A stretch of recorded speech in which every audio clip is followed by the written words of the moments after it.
Om. Om.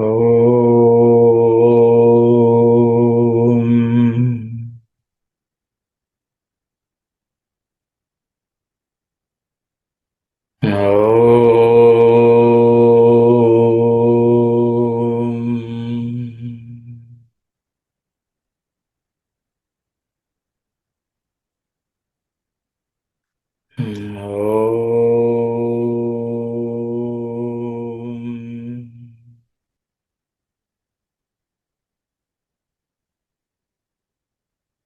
Om. Sahana vavatu. Sahana bhunaktu. Saha viryam karavavahai.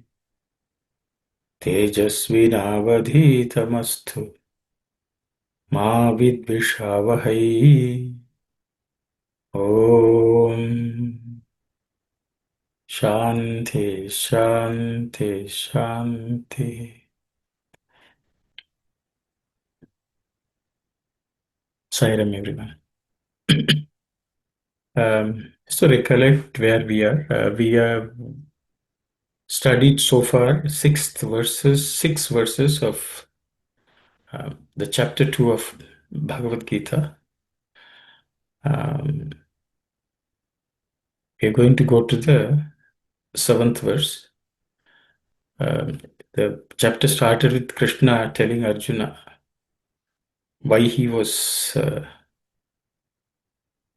afflicted by certain qualities which are not becoming of a Kshatriya, warrior like him. And then Arjuna continues on to explain why he's feeling that way. So that's where we are. So it's the seventh verse and eighth verse and the ninth verse we are going to look at today. I will start with the seventh verse. So,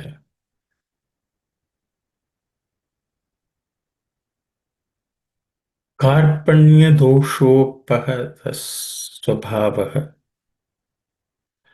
पृच्छामि त्वां धर्मसम्मूढचेताः यच्छ्रेयस्यान्निश्चितं ब्रूहि तन्मे शिष्यस्तेऽहं शाधि मां त्वां प्रपन्नम् कार्पण्यदोषोपहतः स्वभावः पृच्छामि त्वां धर्मसम्मूढचेताः यच्छ्रेयः स्यान्निश्चितं ब्रूहि तन्मे शिष्यस्तेऽहं शाधि मां त्वां प्रपन्नम् कार्पण्यदोषोपहतः स्वभावः पृच्छामि त्वां धर्मसम्मूढचेताः यच्छ्रेयः स्यान्निश्चितं ब्रूहि तन्मे शिष्यस्तेऽहं शाधि मां त्वां प्रपन्नम्. Let's look at some of the letters which you may have to pay attention to while reading it. In the Karpanya Dosho, the sh is cerebral sh, tip of the tongue should point upwards. Pahata Swabhava, the Bha again is an aspirated consonant because it's the fourth letter in the Per class of consonants, Per, Varga. In the next word, Prichhami, in the second letter is a compound letter, Icha. The first letter is the first letter in the Cha class of consonant. The second one is the second letter in the Cha class of consonants. You will often find these coming together with Cha in many words. The second letter in the compound consonant is an aspirated consonant. Prichhami, Tvam, no aspirated consonant there. Dharma sammudha chetaha. Dharma, the first letter is an aspirated consonant, being the fourth letter in the third class of consonants. It has to be aspirated. Dharma. Then sammudha. The dha here is also an aspirated consonant because it's a Fourth letter in the ta class of consonants, ta varga. So mudha, chetaha. In the next line, yachreya.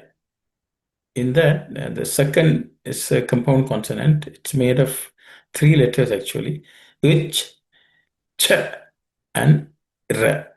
Okay, the second letter, the middle letter, is again an aspirated consonant, just the way in prichami.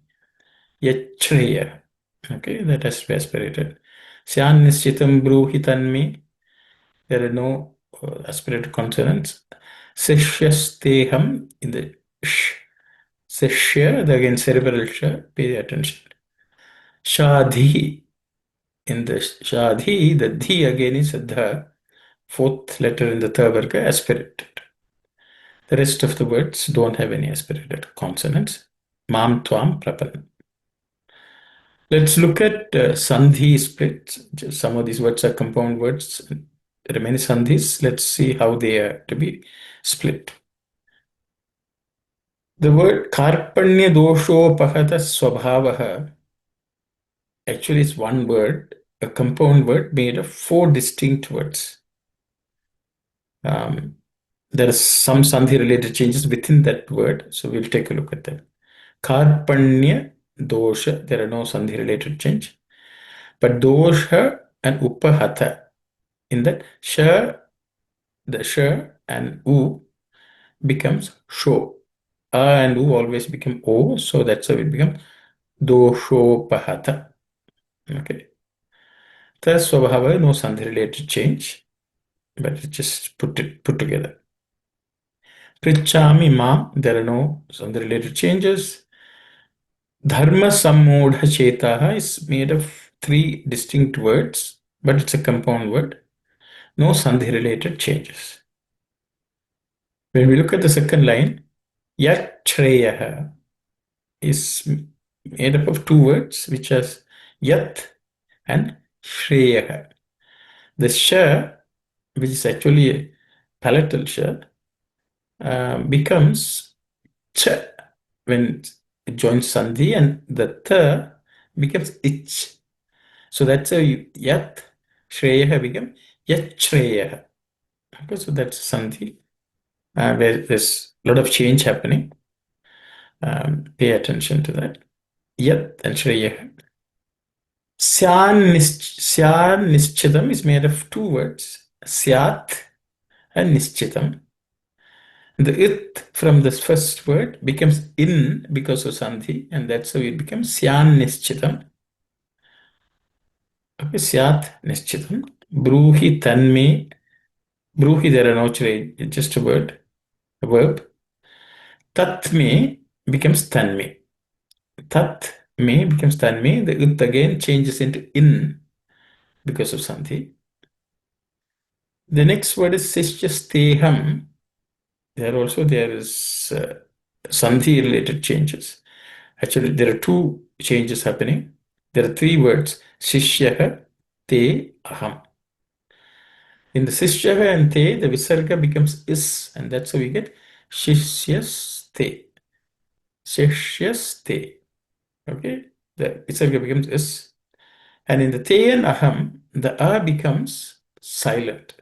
As you can see, there's an S type of, which is called avagraha. That means the a has become silent. Te becomes a little longer. Teham. Okay. Seshyasteham.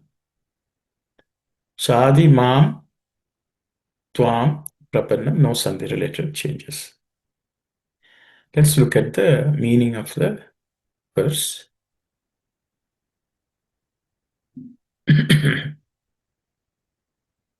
Karpanya dosha. I have, this actually, though it's a compound word, I have split it into two. So ease of studying. Karpanya dosha. Dosha, all of you, I think, are familiar, that is a defect. The defect is the dosha. Karpanya comes from the word kripana. Kripana means someone who is a miser, who does not like to spend money. That's miser, or he likes to hold everything for oneself.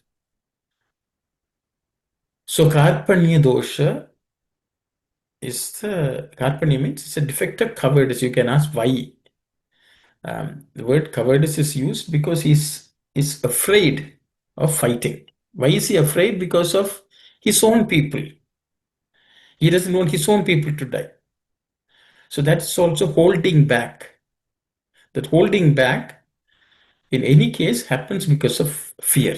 Even a person who has a lot of money may not want to spend because they're scared they may become poor. So holding back things for one's own self is also a sign of fear. That's why people don't like to spend because they are worried that one day they may not have money. So karpanya dosha. So the defect of cowardice. Okay. Upahata swabhava. So there are two words. Let's first look at swabhava. Swabhava means one's own real nature. One's own nature is swabhava. Upahata means that has overcome, that has won over, or that has killed. Lots of meanings you can say. That has taken over you. Okay. So karpanya dosha upahata swabhava. So this Arjuna is telling. Arjuna has realized that his own real nature has been overcome by this defect of cowardice or miserliness, you can say.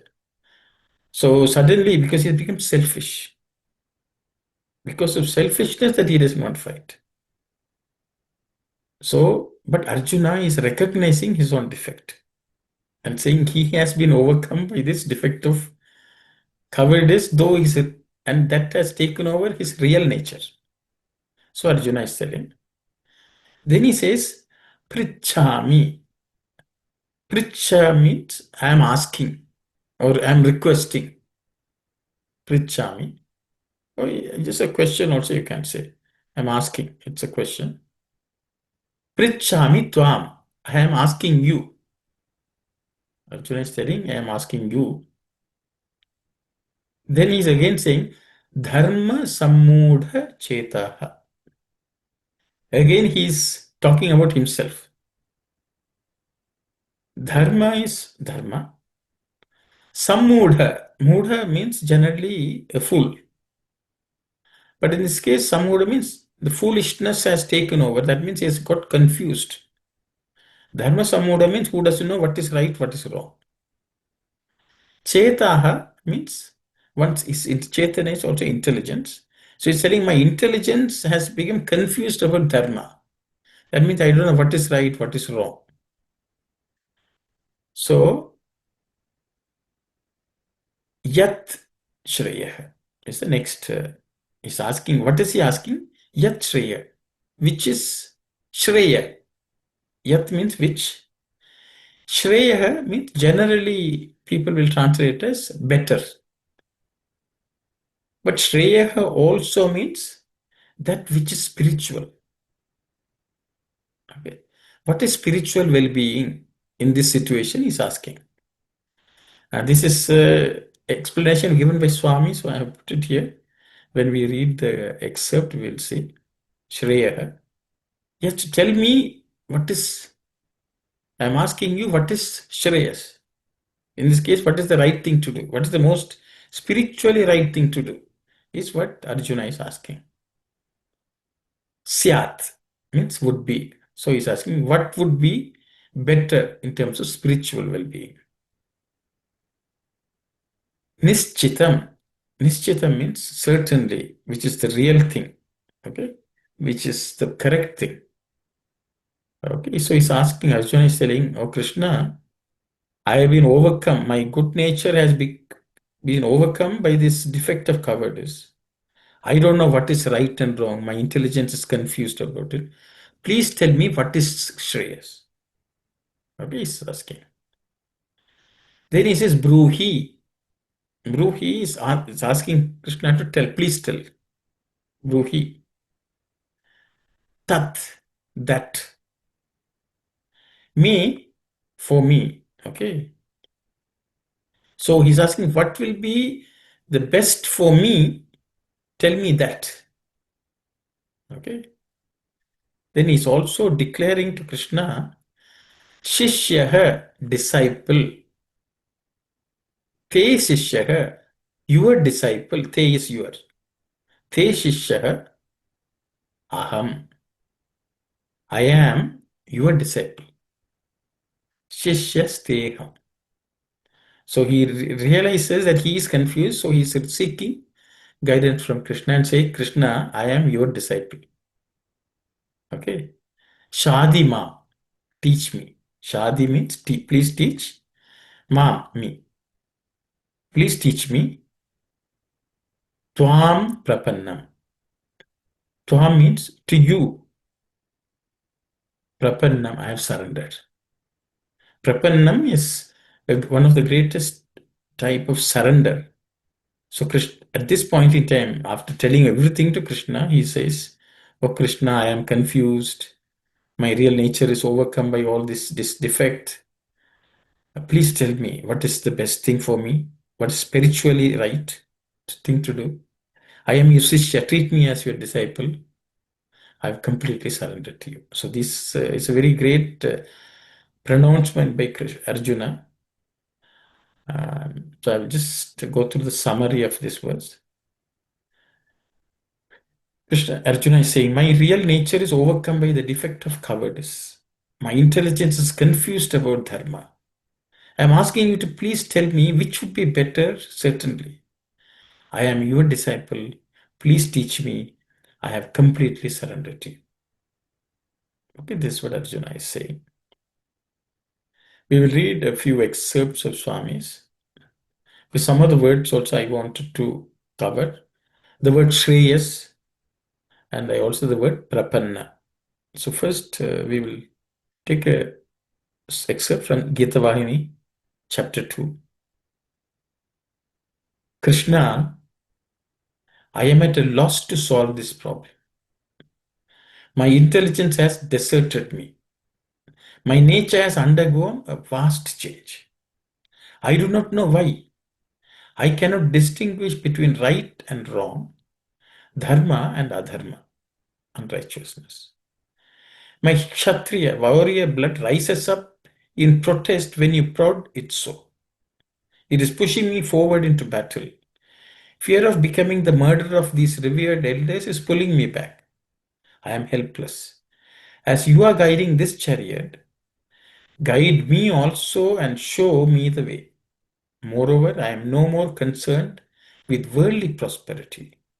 I crave for spiritual progress only, he said.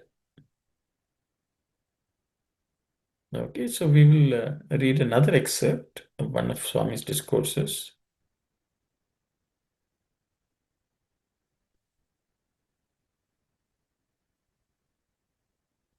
It's about Shreyas actually.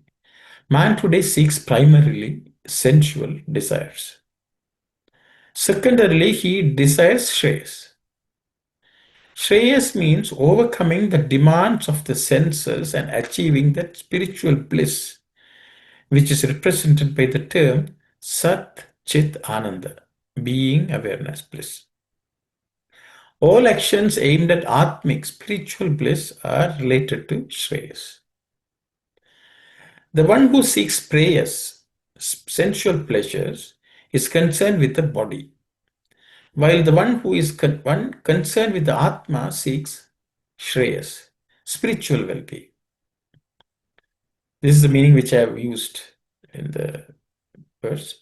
Today, 99% of the population is involved in sensual desires and not in spiritual bliss. Education today is mainly concerned with sensory pursuits.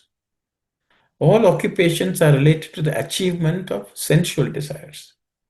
All enjoyments are related to the senses.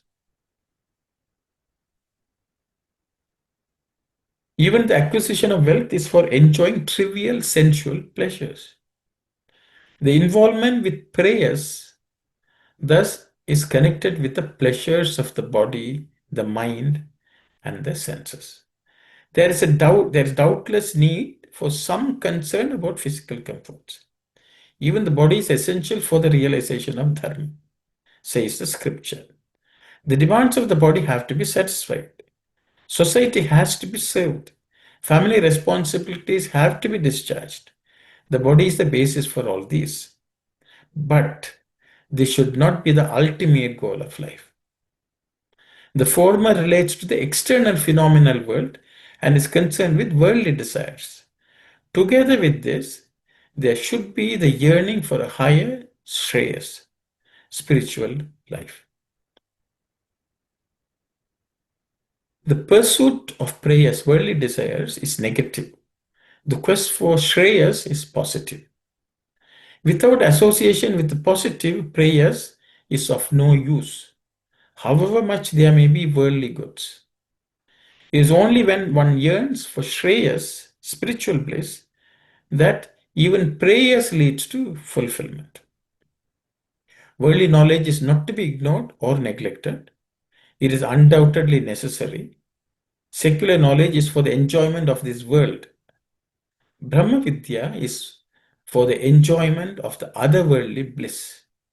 While acquiring secular knowledge, be keen about realizing spiritual truth.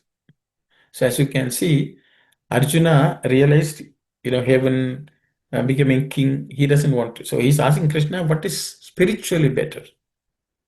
Okay, yat shreya is asking. What is shreyas?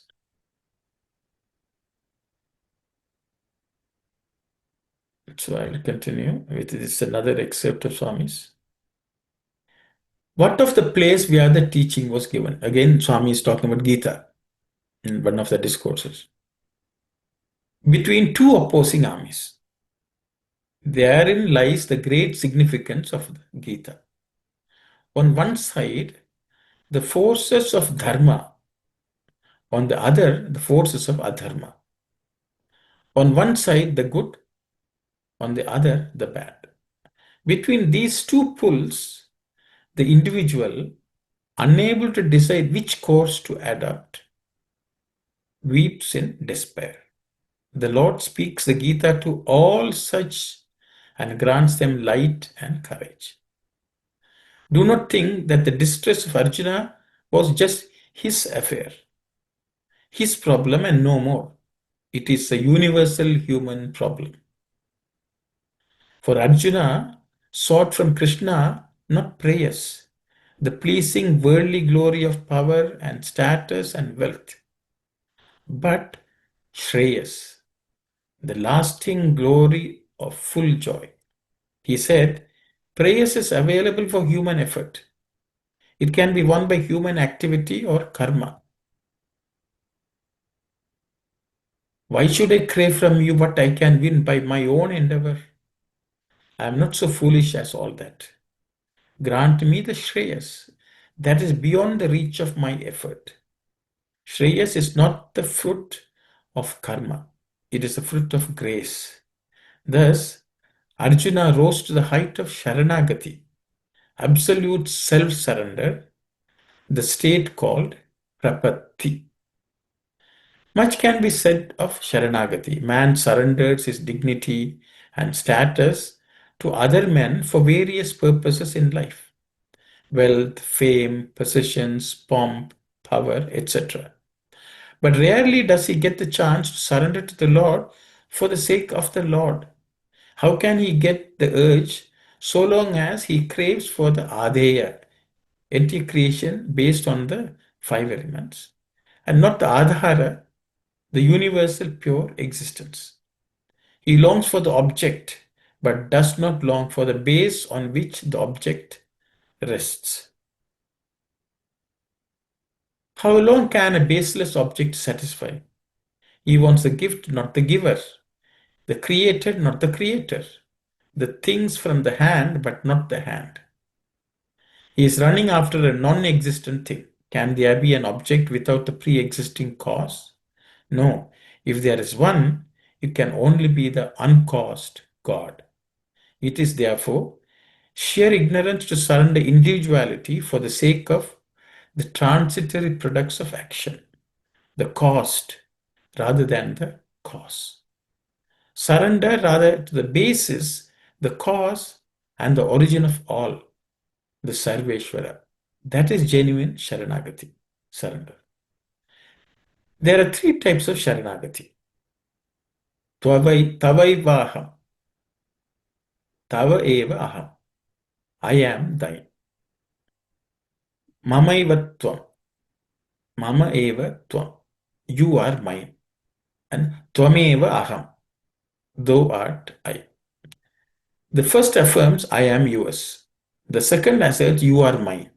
And the third declares, you and I are one, the same. Each is just a step in the rising series, and the last is the highest step of all. In the first stage, Tvameva Aham, the Lord is fully free and the devotee is fully bound. It is like the cat and the kitten. The cat shifts the kitten about as it wills. The kitten just mews and accepts whatever happens. This attitude is very gentle and is within easy reach of all.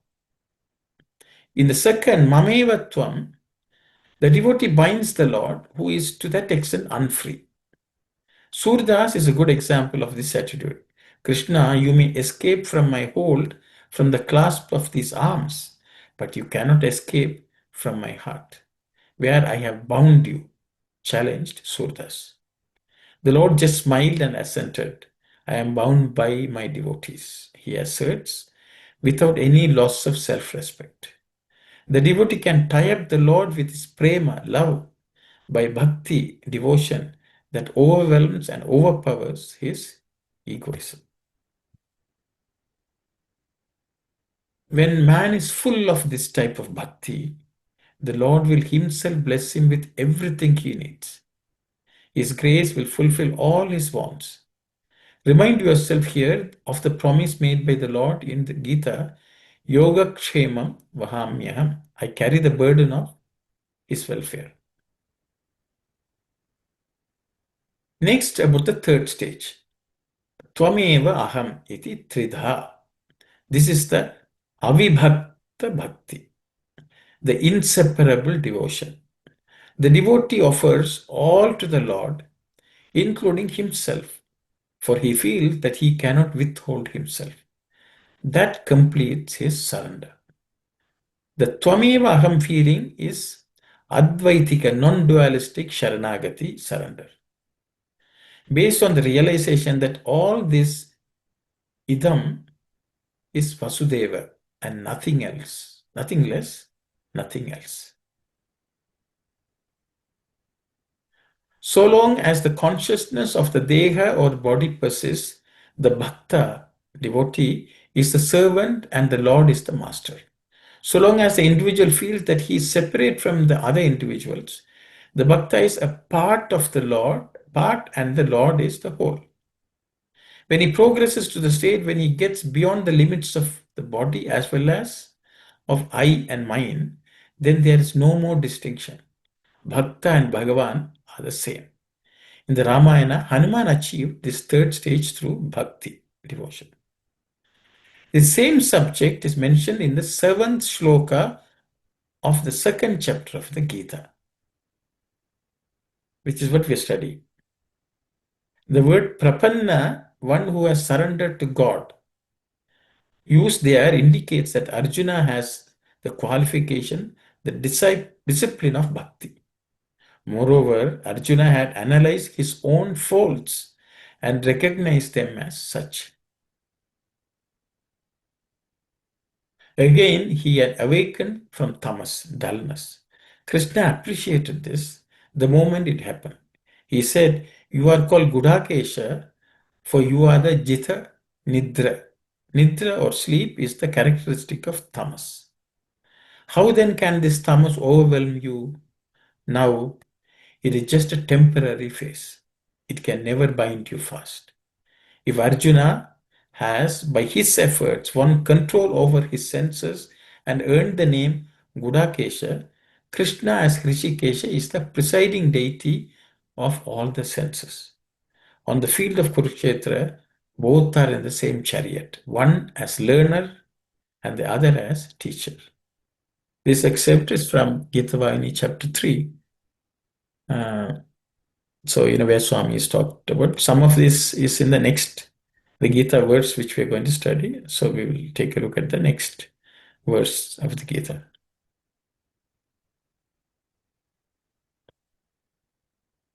Nahi prapashyami mama mama mamapanudyat yacchokamuccoshanamindriyanam avapya भूमावसपत्नमृद्धं राज्यं सुराणामपि चाधिपत्यम् न हि प्रपश्यामि मपापनुद्यात् यच्छोकमुच्छोषणामिन्द्रियाणाम् अवाप्य भूमावसपत्नमृद्धं राज्यं सुराणामपि चाधिपत्यम् न हि प्रपश्यामि ममापनुद्यात् यच्चोकमुच्चोषणमिन्द्रियाणाम् अवाप्य भूमावसपत्नमृद्धं राज्यं सुराणामपि चाधिपत्यम्. We look at some pronunciation aspects. Nahi prapashyami mapanupadyat. There are no aspirated consonants. Yachoka, this icho, just the way we looked at ichre, it has come for prichami. The second letter in the second compound letter, icho, the cha is aspirated. Yachoka, mucho, again, the same thing. Aspirated cha in this two-letter compound word letter. Sha, again, cerebral sha. Yachoka, muchosha, namindriyana. Okay. Avapya, no aspirated consonant. Bhu, in this bhu is again aspirated, fourth letter in the per class of consonant. Bhuma vasapatna mriddham. This uddham is uddha, again, the dha, which is the second letter in this compound letter, is aspirated, but it's a fourth letter, the preceding one being the third letter. So uddha is to be pronounced. Rajyam suranam api, no aspirated consonant. Chadhi, this dhi is also the dha, the fourth letter dha in the third class of consonant. So it's chadhi patti. We look at sandhi related changes. Nahi prapashyami, no changes, sandhi related. Mama anupadyat becomes mama anupadyat. Ma plus a becomes ma, longer ma. Okay, so the mama anupadyat. The next one is made of four words. Yat, shokam, uchoshanam, indriyana. Okay, we'll look at the first one. Yat and sho become yacho. The sho becomes cho, and it becomes ich. So that's a good yat chokam.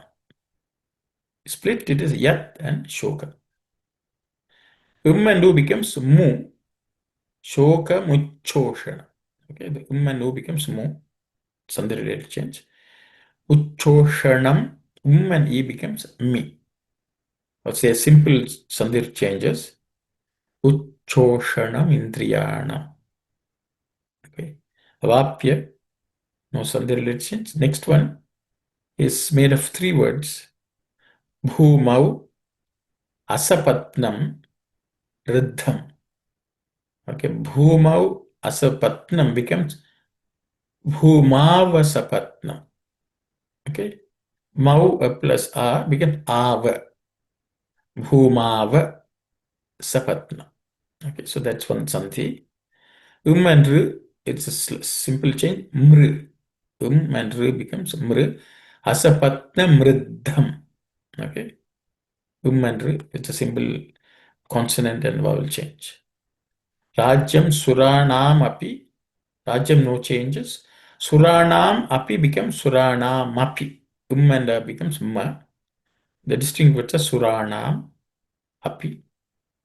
The next word, Cha plus adhipatyam becomes chadhipatyam. Cha plus a becomes cha, longer cha.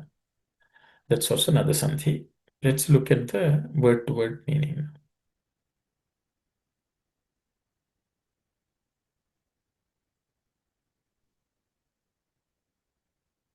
Nahi means na is not, he means indeed. I don't see, it's not indeed. Nahi. Prapashyami. This word pashyami, pashyami means to see. Pashyami itself means to see. I am seeing or I see is prapashyami. The ending ami means one is talking about oneself. I am seeing or I see. Prapashyami means I don't see at all. In all directions I am seeing, I can't see it. That's where the pra comes. So I see at all. Prapasya means I see at all. If you put this together, I do not see at all. Arjuna is saying, I can't see. In all ways I look at it, I can't see it. That's why Nahi Prapashyam, I can't see anything at all. Okay. Mama means my. It's a sixth vibhakti or sixth noun form of aham. Mama means mine. Okay, my. Anupatyat. So, apanudyat means how to remove. Udyat means to remove something. Okay, lift it up. So something has covered me. How to remove it? I don't see. I don't know how. Okay, how that will be removed? Actually, would be removed. I think it's better. I think I would put it as removed. Okay, so it's passive sentence. Actually. Mama and apanupatya means how it will be removed. Okay, I can't see. What he cannot remove? Yat means which? Shokam, sorrow. He's already sorrowing, he's feeling sad, and he doesn't know how it can be removed.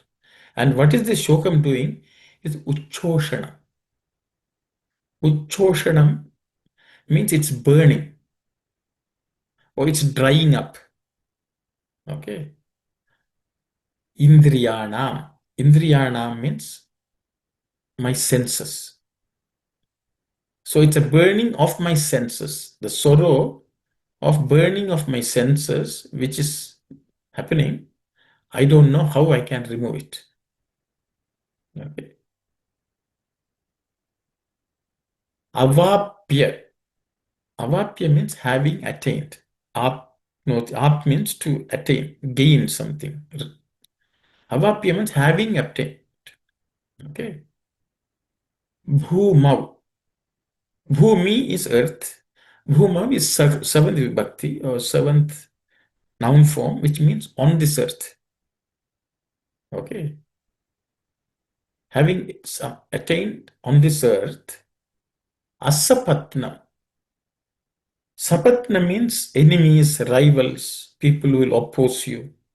Asapatna means without enemies or rivals. Okay, on this earth, without enemies or rivals. Riddham. Riddham, riddhi. Riddham means it is opulence, prosperity. Okay. Riddham rajyam. Rajyam is kingdom. So on this earth, gaining a kingdom without enemies or rivals, very prosperous. Having gained that, I cannot see how it will remove this shoka of mine. Because I will remain sad even after attaining it. So I don't know how I will ever be free from this sorrow. Then he says, Suranam api. Surana means, Sura means gods. Devas are called Suras. So, Suranam api, even of the gods, even if it's better than that also. Or Suranam api cha adipatya means Even if I get to rule the kingdom of gods. So Arjuna is telling Krishna, even if I win this world and have a kingdom which is there are no enemies, we are very, very prosperous. Or even if I get the kingdom of heaven, or this kingdom can be better than even that. Whichever happens, I will not be able to shake off this sorrow which will burn me always. So this is what he's telling Arjuna to Krishna. So the summary is, I do not see at all overcoming my sorrow that is burning my senses, having attained a prosperous and unrivaled kingdom on earth, and dominion greater than that of the Devas. Okay, so you can say your dominion of the Devas also, you can say. I became a king of Devas. Adipatya means domination or dominion. Okay, he's saying, I can't see me not being sad. That's what Arjuna is telling Krishna. So I will, some of the things which I've already covered. So I thought I will cover the shokam part.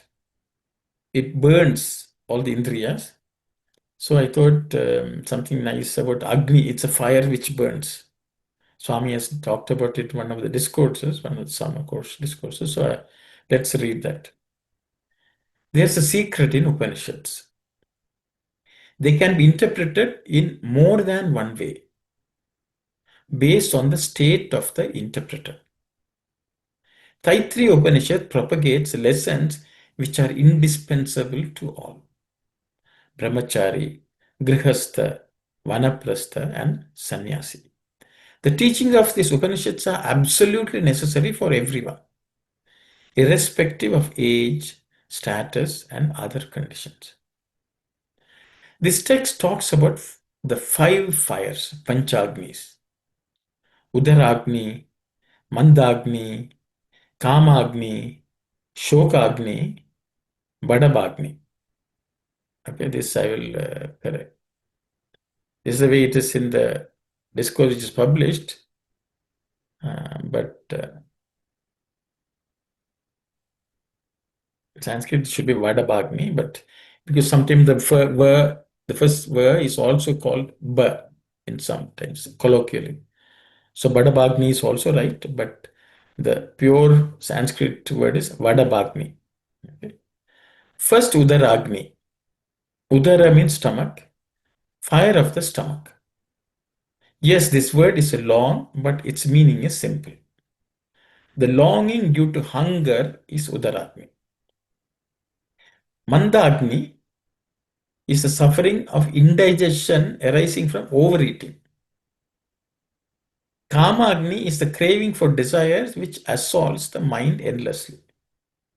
Swami has covered 3 Agnis. One is Udaragni, when we feel hungry, there's a fire burning. So we eat.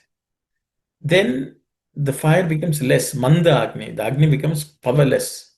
So indigestion also causes. That indigestion also causes problem. This Udara is actually not only for food which we eat, anything which the senses want. That is also Agni. And when over consumption of anything or through the senses also causes type of burning, that's Mandagni. Then the Kamagni, that's a desire itself, can be a burn, fire which burns. Kamagni is the craving of desire which assaults the mind endlessly. Next, Shokagni, the fire of sorrow. What is this sorrow? It is not sorrow born out of unsatisfied worldly desires. The yearning for the divine vision, permanent bliss, and merger with God gradually becomes a fire within known as Shokagni. Bhagavad Gita is the scripture acknowledged and accepted by peoples of all countries and faith. Open it and you find the first chapter called Arjuna Vishada Yoga. What was Arjuna's Vishada, dejection? Was he gloomy about some worldly issue, about relatives and friends? If so, why was his despair given the noble title Yoga? No, his grief was not related to worldly joys and friends, and relatives, money, power, or fame. His dilemma was about his duty to God. So Swami is clarifying here. So the Shoka Agni, I will just pause here. Shoka Agni, Swami saying, when we sorrow, we think we are sorrowing about something which has happened, and that's the real Shokam. Swami says, no, no, no. That means we are lacking the divine vision. Actually, that is the real fire. But we think that fire actually relates to the world. So that is Swami is sort of bringing it out here. And that's why Arjuna, though it seemed as if he was looking at the world, that was not the only thing. Okay, we will look at the rest of the excerpt. Countless men will die in this war with widespread destruction of males, dharma, and will diminish. Caste will intermarry and immorality will reign. Lamented Arjuna. His grief was a result of his adherence to God and duty, and hence qualified as yoga. Thus, Shokagni is not to pine for wealth, fame, or power, but to yearn for God and Dharma. Finally, Vadabhagni, the suffering of terrible diseases, worries, and death is Vadabhagni. These five fires affect the body alone, not the Atma, which is a witness to the suffering caused by the fires. Taittiriya Upanishad teaches us how to act as a witness to the five fires.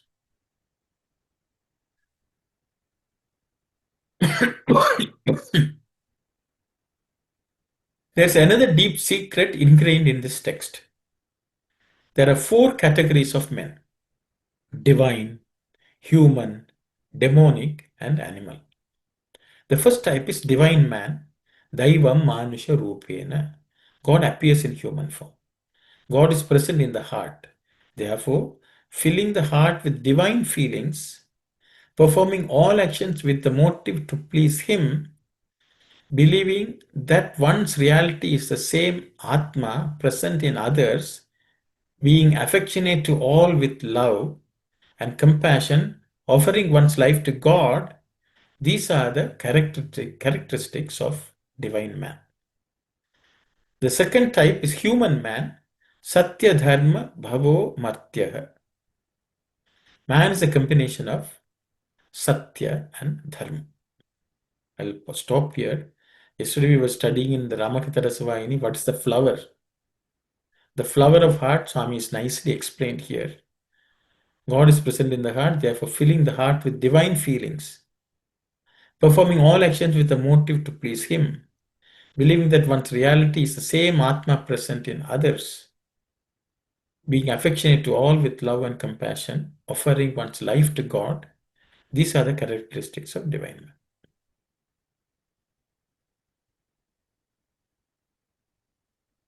Keeping Satya and Dharma in view, propagating Satya and Dharma, loving all with kindness and compassion, understanding the importance of human values, performing charity and good deeds, uniting thought, word, and deed, executing one's duty and responsibilities even as a householder, and seeking to demonstrate the divine potential of human life.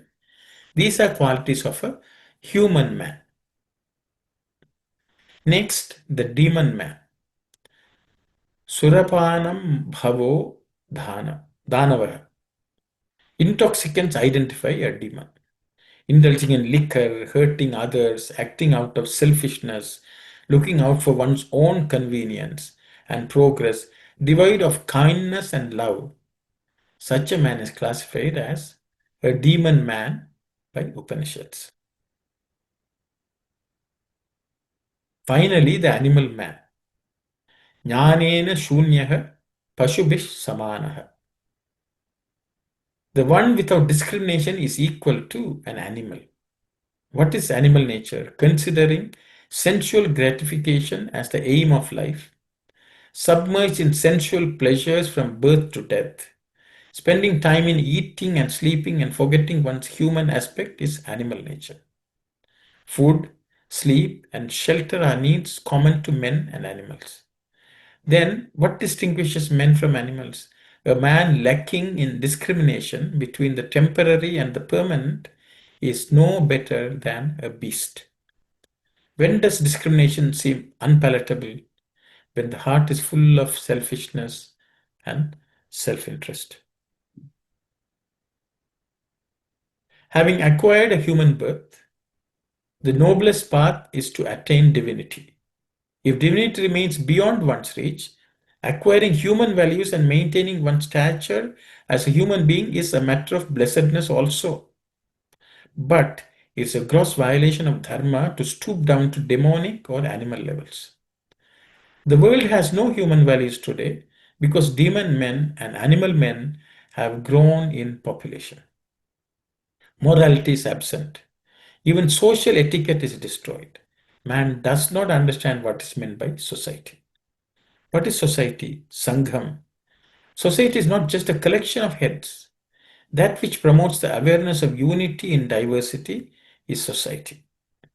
The dharma of society is to act with a unified motive and to collectively experience the fruits of actions.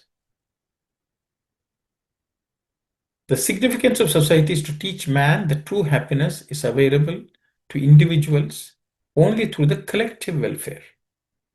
Without society, individuals cannot exist. Your joys are dependent on those of society. One who is blind to this truth pursues his selfish aims heedlessly. Taittiriya Upanishad elaborates beautifully on the five fires and four kinds of men. When students completed their education in Gurukulams, before entering the household stage of life, they sat around the Guru to listen to his final instructions on how to lead fulfilling lives. These instructions are collected in this Upanishad. We can make life proceed in two directions, prayers and or shreyas. Prayers is that which grants happiness immediately, meaning pleasures of the senses. Such joys are not only just temporary but utterly unreal. The majority of mankind pursues the allure of prayers. Only a small fraction trusts in the permanent and true path of Shreyas. Why? The fruits of Shreyas take time to germinate. Man does not relish the waiting period. He demands quick results. Even his desires are chosen based on convenience. Position, power, fame, and a comfortable life top his lists of wants. Good wisdom, good character, good virtues are not wished. Those on the Shreyo path aspire for good character, good qualities, good knowledge, and good behavior. To hanker after short lived and immediate gains like fame, power, and money is a Preyo quality. Yes, Sister Aruna. Brother, I think one slide Swami is talking about the marriage taking place, the intermarriages, right? Which Swami is saying is not right kind of, but at the same time, Swami says that you see Atma, same Atma present in all, right? What is that? How? Why he was listed that as a really not a good sign for a dharmic way or something like that? Um, when you go back to that slide, it's Yes, Sister, I will go back, but yeah, we can talk about it. See, this is told by yeah, Arjuna. yeah, Arjuna talks about this in the first chapter, Arjuna Vishada Yoga. Arjuna is telling Krishna, if we fight, lots of men will die. yes. Once men dies, their women will marry others. Somebody they have to marry. There may be, because of that, there will be castes will get mixed up. Okay. So once castes get mixed up, immorality will reign. That's what Arjuna is saying. Because what happens is, Why he's seeing as a not a good sign of it? because That's what I'm. that's what we are seeing today. Because people don't know what should be their role in the society. Everyone wants to be everything. Some people, want to be doctors, some people want to be engineers, some people want to be politicians, some people. So people don't, within one family, everyone wants to do every different things, even though they are not good at it. See, the reality, that is why there's so much chaos in this world. Unemployment, all that happens because somebody wants to do something else. In the olden days, they said you whatever your parents did, you learn and do it well because you have the opportunity to know it firsthand, experience it, and practice it. So that way, the society will have certain uh, uh, balance. It will not get imbalanced because people want to do, instead of doing what you can easily do well, people want to do something else. So once that happens, then everyone will, the competition will come. There will be people wanting something else which somebody else has. All these problems come.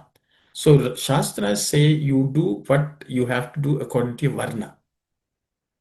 If you get mixed up, everything is mixed up. Then you're asking the question of one, so Atma is one. Atma is one, but bodies are different. So Swami, to explain this, Swami says this understanding God is in everyone one, people are totally confused. So Swami gives a story in the 1973 summer court. Swami tells a nice story. Apparently Shankaracharya was teaching Advaita. Shankaracharya is Advaita proponent. But in the ashram and all, there was some different distinction of how people do, what people do, and so on. So one youngster came, visited. He was in his 20s, Swami says, early 20s. He came and he told Shankaracharya, you should not separate people. Why men are here, why women are there. If Atman is one, why can't they all be one? You should treat everyone same. So Shankaracharya decided this fellow doesn't understand. This Atmic reality only relates to Atma, not to the body or the mind. But he tried to explain, that fellow didn't understand. So then he told him, okay, fine, no problem. Let's discuss this a little later. I just want to know about you. So he asked him, how old are you? He said, I'm so. He asked him, do you have a mother? He said, yes, I have a mother. I really revere her. Every day I bow down to her and all that. Where is she? No, she's at home. Okay. Then he asked, are you married? He said, yes, yes, I am married. I got married last year only. My wife also has come here. Oh, he said, oh, that's very nice. Do you have a mother-in-law? He said, yes, yes, my wife also has mother. My mother-in-law is there. Then he asked, do you have sisters? He said, yes, I have sisters. I have two sisters. Then Swami said, that's very, very nice. So then Shankaracharya asked, are you treating this oneness philosophy with all of them? Do you sometimes treat your mother as your wife and your wife as mother? Do you treat your sister as your wife and your wife as your sister? Do you treat your wife's mother as your wife and your wife as your mother-in-law? He says, understand Advaita is only at the Atmic level. Don't get mixed up at the physical level. They are not the same. Samana at the Atmic level is different. Understand that fully. Adi Shankaracharya explains to that fellow. Because that fellow thought he understood Advaita better than Adi Shankara. So, world differences exist. At the body level, it can never be Advaita. At the mental level, to some extent, you can identify with people. But only at the Atmic level, it's Advaita. We have to be very, very clear. If we do not understand, we have not understood what Swami has taught. See, some of these things Swami has taught so much. Swami, everyone will quote, religions are many, castes are many, caste is one, something like that. No. Inner Atmic level, all these are one. Your language is one, your religion is one, your caste is one. But at the physical level, everything is different, and we have to respect that dharma at the physical level. It has to be very, very clear, and that's what is Arjuna saying. Okay, okay, I got it. Thank you so much. Yes. Because sometimes Maximum benefit comes out of maintaining it, right? Without we chaos. should we should recognize the other person also as Atman. At Yes. that Atmic level, we are one. That should be known. We are Yeah. all coming from the same God. That is Advaita. Not at the physical level, it's always Dvaita. Thank you so much. You're welcome. Okay, so you see, Sanatana Dharma has thought through, the rishis have thought through all this extremely well. But sometimes it becomes very political nowadays. Religions, there's only one religion, the religion of love. No, religions are many. At the external level, physical level, religions are many. Okay. Only religion of love, only at Atmic level. Each religion practices different practices. It can never be the same. The underlying thing is spirituality, that is common. And we should know that. If I am a Hindu, I cannot suddenly practice Christianity. Because just stick to your religion. Christian should be a Christian, it's fine. But they should recognize the Atmic principle even within their own religion. This is the reality. But we don't understand this. Okay, I will just, I think it's a digression, but I have one more verse. It's a simple verse, so we'll go through that. It's the 9th verse. Sanjaya Uvacha. Eva Muktva Krishikesham Gudakeshah Parantapah. न योत्स्य इति गोविन्दमुक्त्वा तूष्णीं बभूव संजय उवाच एवमुक्त्वा ऋषिकेशं गुडाकेशः परन्तपः न योत्स्य इति गोविन्दमुक्त्वा तूष्णीं बभूव संजय उवाच एवमुक्त्वा ऋषिकेशं गुडाकेशः परन्तपः न योत्स्य इति गोविन्दमुक्त्वा तूष्णीं बभूव. Look at some spelling, pronunciation aspect. Sanjay Vacha, no aspirated consonants. Eva Muktva, no aspirated consonants. Hrishikesham, the sh is cerebral sh. Hrishikesham. Gudakesha, no aspirated consonant. Parantapa, no aspirated consonant. Na yotsya iti Govinda Muktva, no aspirated consonant. Tushnim, the sh there is cerebral, just pay attention to it. Babhuvaha, the bhu is aspirated because fourth letter in the per class of consonants. Babhuvaha. Let's look at Sandhi related changes. Sanjivacha, two distinct words, no changes. To Sandhi, evam uktva becomes eva muktva. Plus u becomes mu. Eva muktva.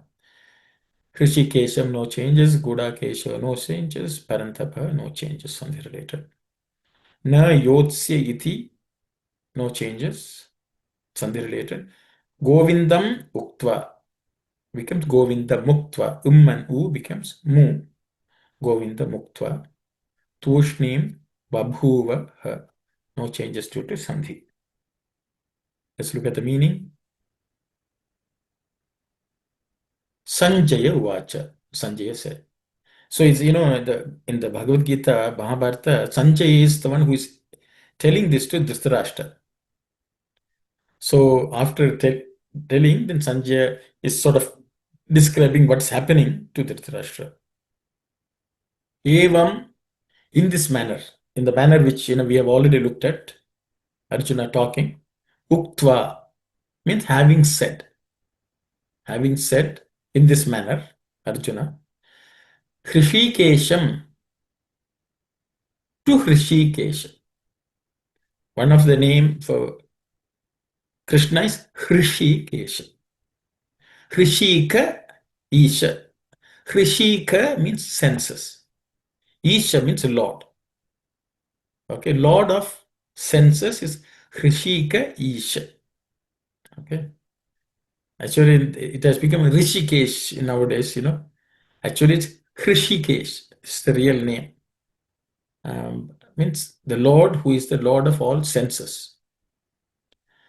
Gudakesha. Guda is also sensory. Gudakesha means the control of the senses, actually, I would say. Gudaka Isha is Arjuna. Okay. Parantapa, param means enemies, tapa means one who scorches, burns them, torments them. Tormentor of enemies also we can say.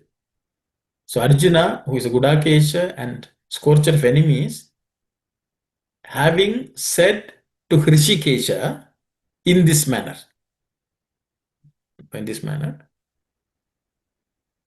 Na Yotsya will not fight. That is the attitude of Arjuna. Na Yotsya. Yotsya means to fight. Na means no, will not fight. Iti, thus. Govindam uktva. Govinda means to Govinda. Uktva, having said. Tushnim, quiet, silent. Babhuva, became. By then, Arjuna is talking to Arjuna. Krishna, he got tired. He said, I am not going to fight, and he's kept quiet. So this is just a description of what was happening. Summary. Sanjay said, Arjuna, the scorcher of enemies, having spoken in this manner to Krishna, Rishikesha, saying to Govinda, that he will not fight, became quiet. I will just, small excerpt is there, we'll just read it. About Gudakesha and Rishikesha. Krishna said, Ahamatma Gudakesha. Krishna, who is Hrishikesha, addressed Arjuna as Gudakesha. Hrishikesha is the Lord, the master of all senses. Arjuna is Gudakesha, the one who has acquired sense control. Gudakesha is the disciple of Hrishikesha. The Lord of the senses is the Supreme Guru, and the one who has acquired control of the senses is his Shishya. Krishna is the Supreme Guru, Arjuna is his sincere Shishya. Arjuna is Narottama, the ideal human being, and Krishna is Purushottama, the Supreme Purusha or God. Today there are many good gurus. There may be good gurus, but there are no sincere Shishyas. This is the influence of Kali on human beings. People remember and repeat the name of Krishna, but they do not put his teachings into practice. Once upon a time, there was a noble guru. He had a disciple. One afternoon, the guru who had gone somewhere returned home in the hot sun. The disciple was then performing the guru worship or puja. The guru had arrived in the blazing heat of the sun. His bare feet were being scorched by the hot earth. He asked the disciple to open the door and let him in. The disciple, who was reciting the Shishya Stotra of his guru, said that he should not be disturbed during the puja. He did not open the door until he had finished the puja. The poor guru had to stand in the hot sun until the disciple had completed his worship. We find many such foolish disciples today. What is the use of worshipping the guru but causing him pain? There are many devotees who worship Krishna without caring for his teachings.